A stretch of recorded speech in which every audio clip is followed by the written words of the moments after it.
मैं गैर मुस्लिम हूं, मुझे भी शर्म आ रही है। सर मैं आपको बता दूं, यहां पर मेरे दोस्त है, मुझे कहते हैं कि दिनेश कुमार कलमा पढ़ लो, मुसलमान हो जाओ। तो ये अमल देकर दिनेश कुमार कलमा पढ़ेगा? सर मुझे शर्म आ रही है कि ये किस तरह के लोग हैं। चंद सेर आटे के लिए वो भी नसीब नहीं होता, लाशें बन के घर आ जाते हैं। आटा लेने जाते हैं और लाशें बन के घर आ जाते हैं, जिंदा नहीं लौटते।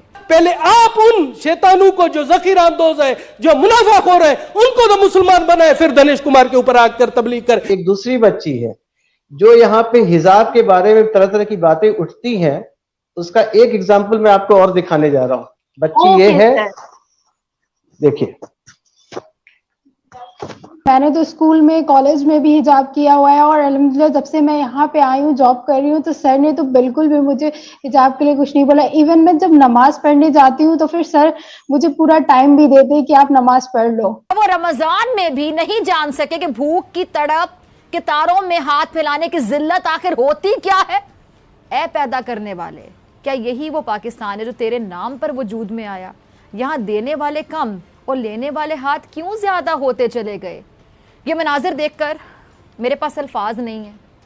ये देखना पड़ेगा कि जो मोदी है वो अपनी आवाम के लिए सोचता है, ठीक है, और उनकी जमहूरियत जो है वो मुस्तहकम है। गैर मुस्लिम, बस ये गैर मुस्लिम मेरे लिए शर्म का मकाम है।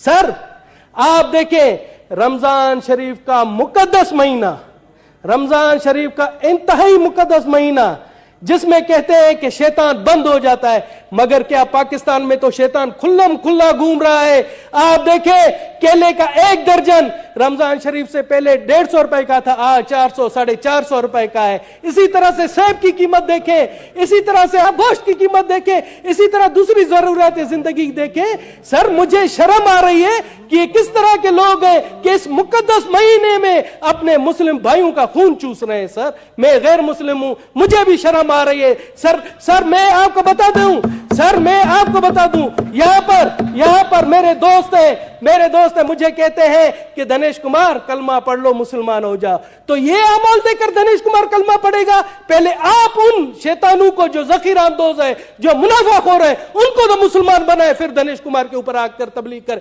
मैं चाहता हूं ये रोलिंग दे कि जब तक उनको मुसलमान नहीं बनाते हम पर तबलीग नहीं करेंगे। जनाब आला मैं आता हूं अभी के हमारे कल खैबर पख्तूनख्वा में, जिस तरह से मुझे याद दिलाया, खैबर पख्तूनख्वा में दयाल सिंह को कत्ल कर दिया गया। उसका कसूर क्या था आपको पता है? उसका कसूर यह था कि वो किराना स्टोर पर था, उसने रमजान पैकेज दिया था, रमजान में सस्ती एशिया बेचता था, उसको कत्ल कर दिया गया। जनाब आला इसी तरह से वहां कल पेशावर में ही एक क्रिश्चियन सेनेटरी वर्कर है काशिफ मसीह, उसको भी कत्ल कर दिया गया। इसी तरह से गुज़िश्ता दिनों कराची में सर्जन बीरबल को, जो कि आंखों का सर्जन था, वो मशहूर सर्जन था, उसने बलोचिस्तान और सिंध में कई फ्री आई कैम्प लगाए, उसको भी बेदर्दी से कत्ल कर दिया गया। जनाब सर पर आग बरसाता सूरज और टूटी चप्पलों तले तपती जमीन। लोग ज्यादा थे, जगह बहुत कम थी।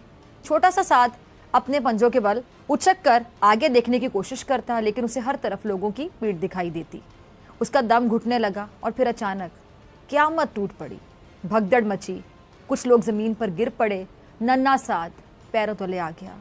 साद उन 11 रोज़ेदार शहीदों में था जो गिरने के बाद फिर उठ नहीं सके। लेकिन ये उठेंगे, ये मजलूम रोज़े मैशर ज़रूर उठेंगे और पुकार पुकार के कहेंगे कि बताओ मैं किस जुर्म में मारा गया था, मेरा बचपन, मेरा मुस्तकबिल क्यों छीन लिया गया था। उस रोज इनके हाथ होंगे और हुक्मरानों के गिरेबान होंगे। वो खुदाए बुजुर्ग बरतर की अदालत में फरियाद करेंगे कि ए रोजे जजा के मालिक, तूने हमें किन के हवाले कर दिया। वो हुक्मरान जो ठंडे कमरों और गाड़ियों में बैठकर हमारी बेबसी का नजारा किया करते थे, क्या वो रमजान में भी नहीं जान सके कि भूख की तड़प के तारों में हाथ फैलाने की जिल्लत आखिर होती क्या है। ऐ पैदा करने वाले, क्या यही वो पाकिस्तान है जो तेरे नाम पर वजूद में आया। यहाँ देने वाले कम और लेने वाले हाथ क्यों ज्यादा होते चले गए। क्या यहाँ के हुक्मरान तेरे उस खलीफा के जानशीन थे जो कहता था कि फरात के किनारे एक कुत्ता भी प्यासा मर गया तो मेरी पकड़ होगी। ये मनाजिर देखकर मेरे पास अल्फाज नहीं है, मगर ये कौन लोग हैं जो घंटों प्रेस कॉन्फ्रेंसेस करके कीचड़ उछालते नहीं थकते हैं? क्या इनके घरों में साद जितने बेटे बेटियां नवासे नवासियां नहीं है? और अगर हैं तो साद के ही मुकद्दर में जान देना आखिर क्यों है? क्या इनके अपने बच्चों ने कभी कितारों में लगकर राशन लिया, कभी भूख और प्यास की सख्ती बर्दाश्त की है? या समझ भी सकते हैं कि होती क्या, बर्दाश्त करना तो दूर की बात है। हाकिमे वक्त बताएं कि आज क्यों खैरात देने वाले आधे और लेने वाले पिछले साल से भी दुगने हो गए हैं। शहबाज शरीफ साहब, आप तो मुल्क की तकदीर बदलने आए थे, तकदीर बदलने, अवाम को महंगाई से निजात दिलाने आए थे। आपके दौर में तो उन्हें जिंदगी से निजात मिल रही है। क्या ये है जमहूरियत? क्या ये है जमहूरियत कि हुक्मरान तो ऐश करें और गरीब खाने के लिए कितारें लगा लगा कर जाने दें, वो भी आटे के लिए, चंद सेर आटे के लिए? वो भी नसीब नहीं होता, लाशें बन के घर आ जाते हैं। आटा लेने जाते हैं और लाशें बन के घर आ जाते हैं, जिंदा नहीं लौटते। अब मैं आपको ये दिखाने जा रहा हूं कि जो मेरी रिसेप्शन पे बैठती है वो एक दूसरी बच्ची है। जो यहाँ पे हिजाब के बारे में तरह तरह की बातें उठती हैं, उसका एक एग्जाम्पल मैं आपको और दिखाने जा रहा हूँ। बच्ची ये है, देखिए।